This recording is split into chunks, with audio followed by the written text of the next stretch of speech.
Pemerintah menyebut program Tapera tetap berlanjut meski memicu gelombang protes publik. Penolakan potongan gaji untuk Tapera bukan tanpa alasan. Kewajiban iuran 3% membuat beban yang ditanggung kelas pekerja bertambah. Saat ini sudah ada sederet potongan pendapatan yang harus ditanggung para pekerja, seperti PPh 21, BPJS Ketenagakerjaan, BPJS Kesehatan, BPJS Jaminan Pensiun, serta JKK dan JKM. Kayaknya saya nggak setuju banget ya, soalnya dari pemotongan aja udah banyak ya. Dan juga Tapera juga kalau dihitung-hitung ya nanti pas saya pensiun juga nggak bakal bisa dapat rumah. Terus sih, kalau menurut saya dengan Tapera ini yang mungkin manfaatnya nggak bisa langsung dirasakan, mungkin buat karyawan seperti saya ya itu cukup memberatkan. Atau bahkan ada pegawai juga yang sebenarnya udah punya rumah kan, tetapi kenapa harus punya potongan Tapera itu untuk subsidi silang begitu Mbak? Litbang Kompas melakukan jajak pendapat mengenai program Tapera bagi pekerja swasta dan informal. 43,1% responden menyatakan tidak setuju dan tidak mau ikut program Tapera. Hanya 16% yang setuju dan mau ikut program Tapera. Sementara ada sekitar 12% yang setuju tapi tidak mau ikut program Tapera. Soal alasan menolak Tapera, 52% menjawab membebani keuangan akibat potongan gaji 2,5%. 17% menyatakan sudah punya rumah. Ada juga yang menyatakan Tapera belum jelas dan terpercaya sebesar 9,9%.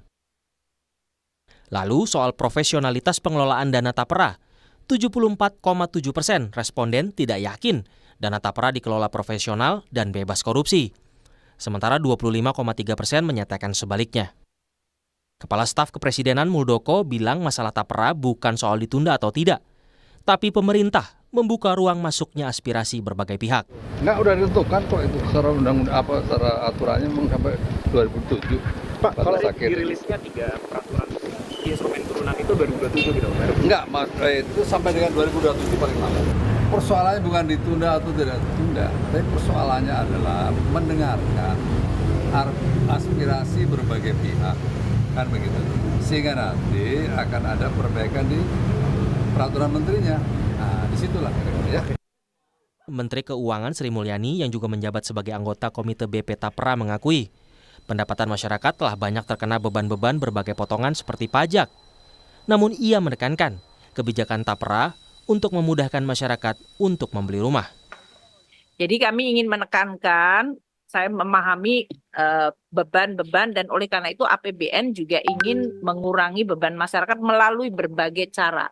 Kalau di perumahan adalah tadi lebih dari 228 triliun yang sudah dimasukkan dan sekarang dana FLPP itu sudah lebih dari 105 yang memutar menjadi 167 triliun bagi MBR. Masih ada policy yang harus diimprove, harga dari rumah itu sendiri dan yang disebut sebagai kriteria MBR itu yang 8 juta mungkin kita perlu karena sekarang harga rumah mungkin bisa naik menjadi 300 juta yang sekarang itu sekitar 160 atau 170 juta. Pengusaha hingga serikat buruh menilai Tapera boleh diterapkan selama tidak bersifat wajib dan memaksa. Kalau kami melihat sebenarnya kalau konsep ini mau dipakai pertama, kalau tamanya tabungan ya sukarela aja gitu. Jadi tidak perlu mengharuskan pemberi kerja dan pekerja untuk mengiur. Sebenarnya penyiapan perumahan rakyatnya itu sebenarnya bagus gitu. Cuman mengapa ya kita harus dibebankan tambahan iuran lagi gitu. Padahal saat ini juga sudah ada untuk kesiapan melalui JHT ini gitu ya. Sementara Menteri PUPR Basuki Hadimulyono mengaku menyesal saat program Tapera memicu kemarahan publik. Menurut Basuki, persoalan Tapera adalah kepercayaan yang belum terbangun. Sebetulnya itu kan dari 2016 undang-undangnya. Kemudian kami dengan Bu Menteri Keuangan agar dipupuk dulu kredibilitasnya. Ini masalah trust. Ya, ini masalah trust. Sehingga kita undur ini sudah sampai 2027. Menurut saya pribadi, kalau memang ini belum siap, kenapa kita harus tergesa-gesa?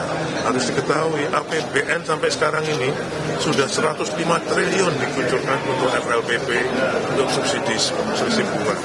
Sedangkan kalau untuk Tapera ini mungkin dalam 10 tahun bisa terkumpul 50 triliun. Jadi effortnya dengan kemarahan ini saya pikir saya nyesel betul. Pemerintah perlu mengkaji serius kebijakan Tapera, termasuk transparansi pengelolaan dana Tapera demi memastikan kepercayaan masyarakat. Tim Liputan, Kompas TV.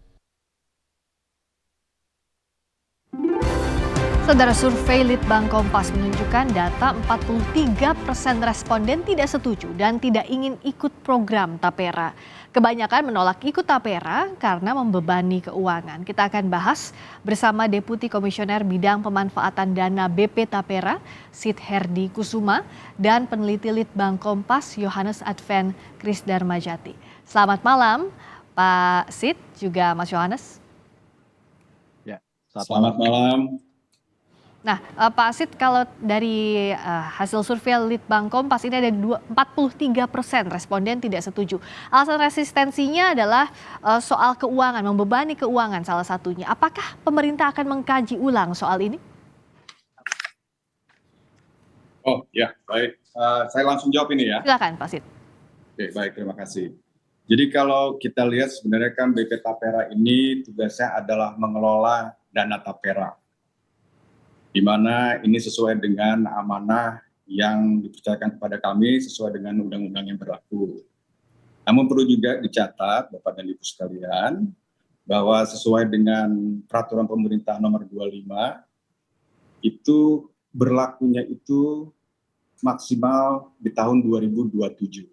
Jadi kalau kita lihat dari sekarang hingga tahun 2027 nanti, masih banyak waktu untuk kita melakukan dialog, mendengar pendapat dari masyarakat, dan tentu perlu dicatat juga bahwa masih ada peraturan-peraturan yang diperlukan untuk tabungan ini dapat dilaksanakan. Jadi masih cukup waktu, kita akan terus berdialog dan juga tentu nanti menunggu arahan dari pemerintah terkait dengan peraturan yang masih diperlukan.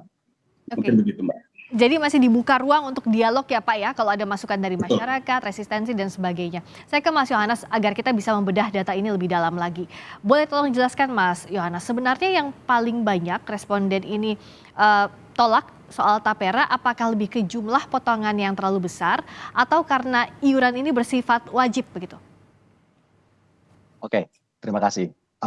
Saya akan ceritakan bahwa dari hasil jajak pendapat Kompas yang kami lakukan 5-7 Juni kemarin minggu lalu, berarti ini masih baru begitu ya, dan konteksnya masih sangat dekat dengan perbincangan tentang Tapera. Ada 3 temuannya di sini, yaitu adalah yang pertama tentang skema kepesertaan yang bersifat wajib.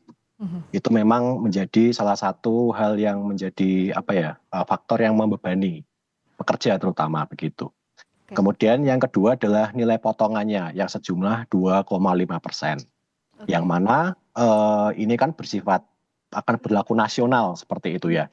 Dan ketika dibandingkan dengan harga rumah di berbagai provinsi di Indonesia, itu ada perbedaan yang cukup beragam, variatif. Makanya di sini juga orang mulai berpikir apakah 2,5% ini mampu untuk membiayai mereka dalam membeli rumah atau justru hanya menjadi beban bulanan mereka seperti itu. Artinya ini akan menjadi muara di faktor yang ketiga, yaitu tentang kepercayaan terhadap program Tapera ini. Percaya apakah sampai pada tujuannya, dan juga apakah percaya bahwa nanti akan dikelola dengan profesional, terutama jauh dari penyalahgunaan dana investasi masyarakat seperti itu. Nah, menarik kalau soal poin yang ketiga, soal trust issue ini Pak Sid. Bagaimana komitmen pemerintah, karena saat warga dipotong penghasilan bulanannya, lalu akan kemana nantinya, apakah bisa diambil dalam waktu berapa lama dan sebagainya, ini seperti apa pemerintah menjaminnya dan menggodoknya, dan masukan apa saja yang sudah masuk ke pemerintah sejauh ini? Oke, baik. Pertama mungkin Mbak, yang perlu diketahui bahwa BP Tapera ini mengutamakan transparansi dan akuntabilitas. Bahwa kami ini sesuai dengan peraturan yang ada, ditugaskan untuk mengatur dan mengawasi pengelolaan dana Taperanya. Dalam melakukan fungsi ini, kami langsung diawasi oleh OJK, Otoritas Jasa Keuangan, dan juga Komite Tapera. Komite Tapera ini terdiri dari Menteri PUPR, Menteri Keuangan, dan Menteri Tenaga Kerja. Gitu ya. Dan selain itu tentu Badan Pemeriksa Keuangan (BPK) itu juga turut serta dalam memeriksa performance dari pengelolaan dana tapera ini. Selain itu, mungkin Bapak dan Ibu juga sudah mendengar di berita bahwa kita telah melakukan kerjasama dengan Ombudsman. Tujuannya agar di sini dapat membantu melakukan sosialisasi dan juga mengawasi pelayanan dari BP Tapera untuk para pesertanya. Oke. Okay. Nah, dan juga soal masukan ini seberapa jauh yang sudah masuk ke pemerintah, Pak Sid? Ya, kami terus melakukan komunikasi langsung dengan kementerian-kementerian terkait, gitu ya. Mungkin satu lagi izin saya tambahkan, bahwa kalau kita melihat undang-undang yang terkait dengan tapera ini, ditegaskan di situ bahwa hak para peserta salah satunya adalah untuk mendapatkan informasi mengenai kondisi dan kinerja tabungan taperanya. Dan para peserta juga berhak untuk mendapatkan informasi dari manajer investasi dan hasil audit atas performance pengelolaan dana tapera tersebut. Jadi hak peserta atas transparansi dan akuntabilitas itu sudah tertera jelas di dalam undang-undang. Oke, nah Mas Yohanes, bicara soal respons dari para responden ini, apakah juga terkait dengan kalau dibuka ruang dialog oleh pemerintah, mereka menerimanya, artinya juga masih membuka ruang kalaupun ada aspirasi yang ingin disampaikan ke pemerintah soal sikap mereka terhadap tapera? Oke, di sini ada temuan menarik yang bisa kita interpretasikan bahwa ada 12% responden yang mereka itu setuju dengan tapera sebenarnya ya, tetapi enggan ikut serta dalam iurannya. Artinya sebenarnya masih ada peluang untuk negosiasi dengan publik atau masyarakat begitu. Dan juga akan saya tambahkan satu hal yang cukup menarik, yaitu kita meng-highlight publik yang setuju dengan tapera. Ketika saya analisis berdasarkan status sosial ekonomi, ternyata mereka mayoritas datang dari kalangan atas dan menengah ke atas. Ya, sebenarnya pemerintah ini kan juga punya kuota di mana mereka orang-orang yang bisa menabung secara penabung yang mulia kalau biasa disebut begitu ya. Nah, itu sebenarnya juga bisa dimanfaatkan untuk dikelola lebih baik. Artinya pendekatan-pendekatan yang lebih terbuka dan juga akuntabilitas tentunya akan meningkatkan kepercayaan kepada berbagai pihak dan terutama pada publik seperti itu. Termasuk juga soal ini wajib dan tidak wajib itu jadi sorotan juga ya Mas Yohanes ya? Betul, iya. Karena ketika di kata kuncinya adalah tabungan, itu artinya kan sukarela begitu ya. Tapi tidak dengan yang direncanakan pemerintah hingga paling tidak sekarang belum ada revisi soal itu sukarela gitu. Ya, nah untuk soal kata sukarela ini Pak Sid, apakah akan dikaji, akan betul-betul diberikan ruang untuk kajian aspirasi masyarakat? Karena kalau Pak Sid juga mungkin mendengarkan dan juga dari survei Litbang Kompas saat ini frasanya wajib, itu banyak penolakan karena dianggap memberatkan potongan-potongan yang sudah diterima juga setiap bulannya begitu. Ya. Betul Mbak, jadi kalau tadi seperti yang saya utarakan sebelumnya, masih ada ruang dialog gitu ya dengan dan mendengarkan aspirasi dari masyarakat. Kembali lagi ini berlaku nanti paling lambat 2027 gitu ya, jadi masih ada waktu untuk kita terus berdialog, langsung mendengarkan aspirasi dari masyarakat, dari organ masyarakat juga, dan juga menterussertakan tentunya pemerintah dalam hal ini. Oke, termasuk juga soal siapa-siapa saja yang dikenakan tapera ini. Karena kalau kita lihat kan dari sebelumnya juga yang sudah dijelaskan oleh pemerintah, tidak hanya pekerja kantoran saja, tapi juga freelancer atau pekerja lepasan ini juga akan dikenakan. Nah, hal-hal sedetail itu apakah sedang disiapkan sebelum nanti 2027 kalau rencananya ini akan diberlakukan? Ya, tentu Mbak. Jadi seperti yang tadi saya utarakan bahwa di komite tapera kami, itu juga ada unsur dari Kementerian Ketenagakerjaan yang tentu nanti melalui dialog ini beliau juga turut serta dan mendengar langsung aspirasi dari masyarakat, termasuk juga yang tadi yang freelancer, para pekerja informal, itu tentu akan didengar aspirasinya.